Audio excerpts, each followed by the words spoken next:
It's something about when you drag a piece of brush across the painting that, it feels like home, because then you're, referring to your elders and, family up north.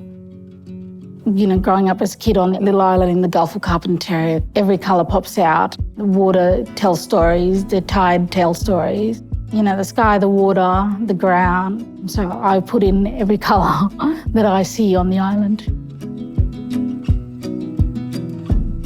When you're in the rainforest, you see all sorts of colours, yeah. You just use your imagination.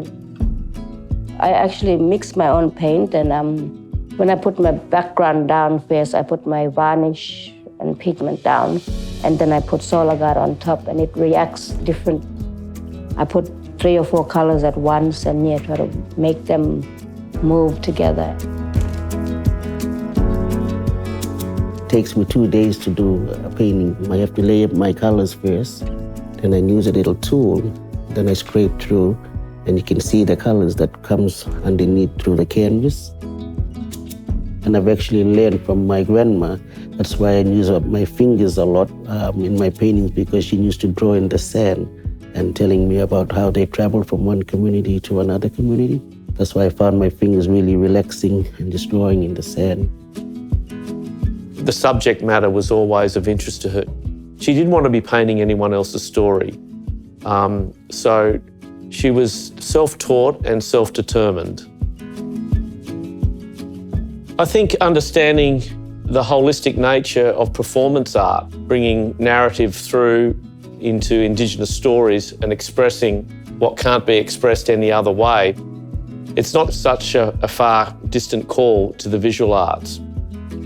As an artist, GAIL is using, both these elements of performative and the visual arts to just keep her stories alive and celebrate these stories.